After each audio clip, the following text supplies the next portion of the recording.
Jadi co-stimulus itu berfungsi untuk mengaktifkan sel T helper. Jadi sel T helper yang berikatan dengan makrofag, sel penyaji antigen, sehingga makrofag mensekresikan sitokin yang disebut dengan interleukin 1, sehingga interleukin 1 ini berikatan dengan reseptor interleukin 1 yang ada pada membran sel T helper, maka sel T helper kemudian akan mensekresikan sitokin jenis lain yang disebut dengan interleukin 2. Nah, nanti interleukin 2 ini akan berikatan dengan reseptor yang ada pada membran sel T helper itu, sehingga kemudian sel T helper akan terangsang untuk memperbanyak diri. Nah, nanti ada anakan sel T helper yang lain. Jadi sebagian dari anakan sel T helper yang lain berfungsi untuk merangsang sel-sel imunokompeten yang lain untuk teraktivasi. Dia bisa merangsang limfosit B misalnya, atau merangsang sel-sel T effector, sehingga kemudian sel-sel ini bisa teraktivasi dan mengerjakan tugasnya. Nah, kalau misalnya sel T helper yang telah mengalami co-stimulasi itu bekerja untuk mengaktifkan limfosit B, maka gambarannya kurang lebih seperti ini. Jadi limfosit B yang telah berikatan dengan antigen yang terikat pada antibodi yang tersisip pada membran sel B ini akan diendositosis. Kemudian protein antigenik ini akan difragmentasi, kemudian diikatkan dengan molekul MHC kelas 2 untuk disajikan pada permukaan selnya.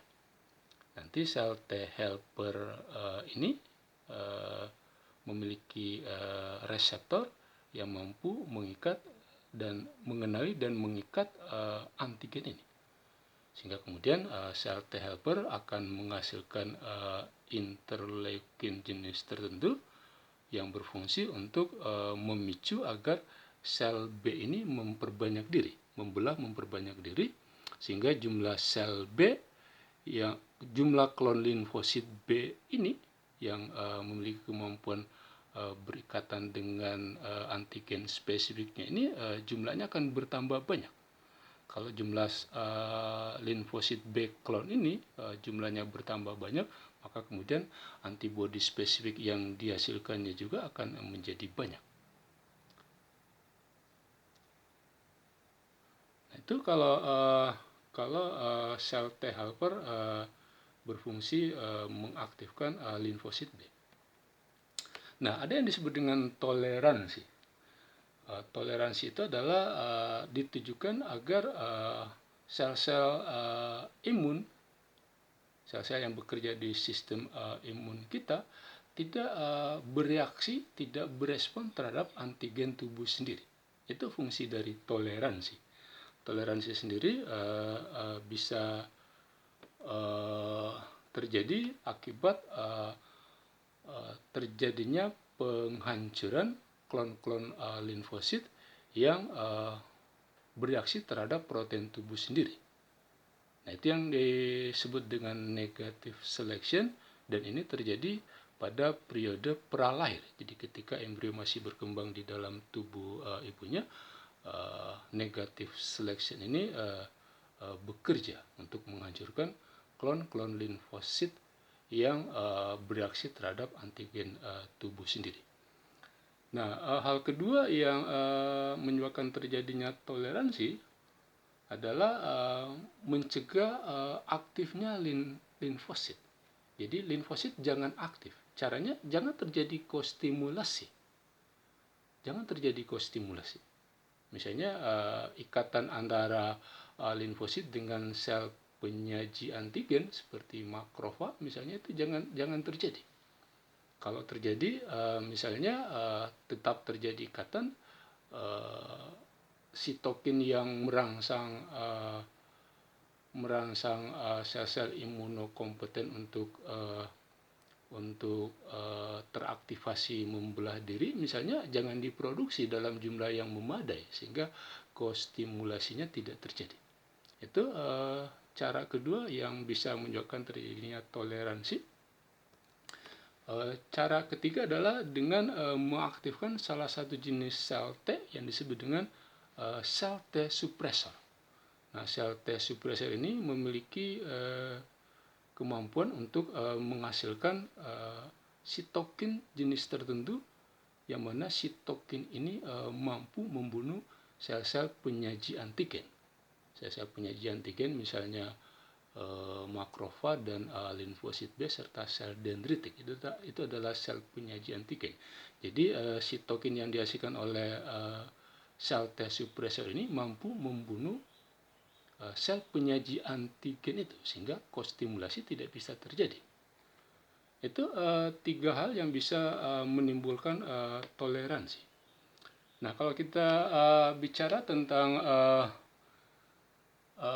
imunitas adaptif, ada 2 hal. Ada yang menggunakan antibodi, ada yang menggunakan sel. Jadi ada yang humoral, ada yang selular. Antibodi sendiri dihasilkan oleh limfosit B. Antibodi itu dibangun oleh empat rantai protein, 2 rantai berat, dan 2 rantai ringan. Nah, antibodi dia punya constant region, jadi urutan asam amino yang membangunnya sama pada semua jenis antibodi. Kemudian ada daerah variabel. Daerah variabel inilah yang susunan asam aminonya berbeda-beda, sehingga struktur 3-dimensional yang muncul di sini juga akan berbeda-beda. Nah, bagian inilah yang kemudian berfungsi untuk mengenali dan mengikat antigen spesifik itu. Jadi klon limfosit itu dibedakan oleh struktur 3-dimensional yang ada pada antigen binding site ini. Nah, antibodi biasa juga disebut dengan imunoglobulin. Imunoglobulin ada 5 kelas, ada imunoglobulin G, ada M, A, E, dan imunoglobulin D. Nah, strukturnya seperti yang saya jelaskan tadi. Jadi memiliki bagian, ini namanya bagian variabel yang mampu mengenali dan mengikat antigen, tepatnya determinan antigennya yang diikat oleh bagian ini. Nah, sementara constant regionnya ini nanti biasanya ini yang tertancap pada membran sel limfosit B tempat dia berada.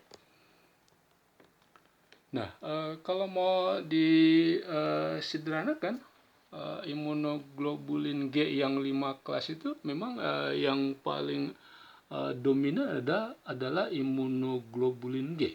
Persentasenya di dalam serum itu bisa sampai 85%. Nah, imunoglobulin G ini berfungsi untuk mengaktifkan protein-protein komplemen yang ada di dalam plasma darah. Salah satu fungsinya seperti itu. Nah,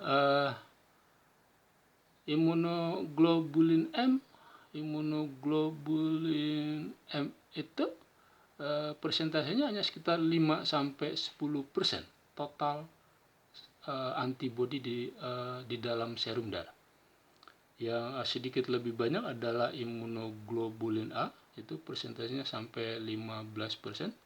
Imunoglobulin A ini bisa ditemukan di dalam air mata, di dalam saliva, termasuk pada permukaan membran mukosa.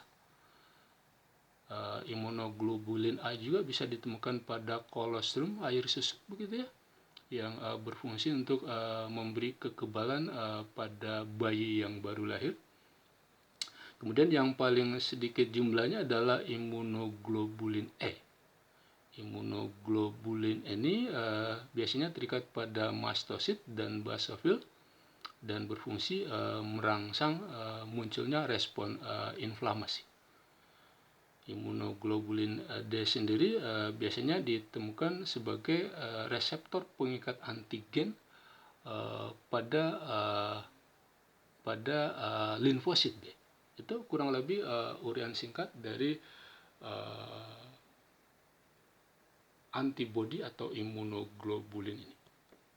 Yang paling besar memang adalah imunoglobulin M. Yang paling kecil adalah G. Oleh karena itu, imunoglobulin G yang terdapat di dalam peredaran darah ibu itu bisa dipindahkan ke aliran darah bayinya sebelum bayi itu dilahirkan. Sehingga kehadiran imunoglobulin G ibu di dalam tubuh bayi itu bisa berfungsi untuk memberi kekebalan sementara pada bayi yang baru lahir itu. Itu adalah salah satu-satunya imunoglobulin G yang bisa pindah dari aliran peredaran darah ibu ke bayinya. Nah, bagaimana antibodi itu bekerja? Antibodi itu bisa bekerja dengan cara menonaktifkan molekul antigen. Jadi kalau antigen yang datang kemudian dikenali, dia akan diikat oleh antibodi sehingga antigen itu tidak bisa mengganggu fungsi sel. Bisa sendiri-sendiri seperti ini, bisa berkelompok seperti ini. Jadi beberapa antigen diikat oleh beberapa molekul antibodi. Nah, antibodi juga bisa bekerja mengaktifkan protein-protein komplemen yang terdapat di dalam serum darah.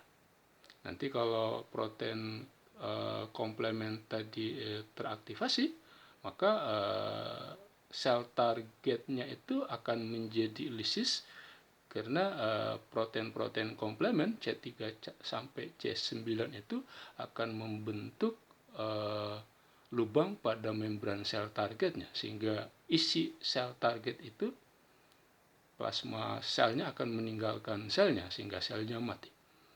Nah, antibodi juga bisa menginisiasi pelepasan mediator-mediator kimiawi yang berperan di dalam proses terjadinya inflamasi.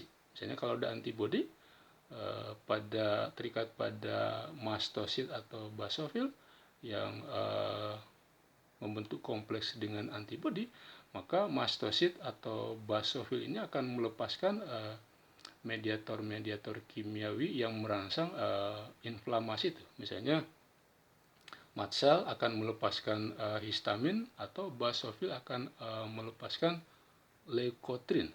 Leukotrin dan histamin itu adalah dua jenis mediator kimiawi yang merangsang terjadinya inflamasi. Nah, antibodi juga bisa membantu terjadinya fagositosis. Jadi kalau ada antibodi yang berkaitan dengan antigen, nanti antibodi itu akan terikat pada membran sel fagositer ini, sehingga kemudian kompleks antibodi antigen ini akan diendositosis oleh makrofag ini. Jadi membantu supaya antigen ini difagositosis oleh makrofag ini. Itu kurang lebih cara kerja antibodi ini.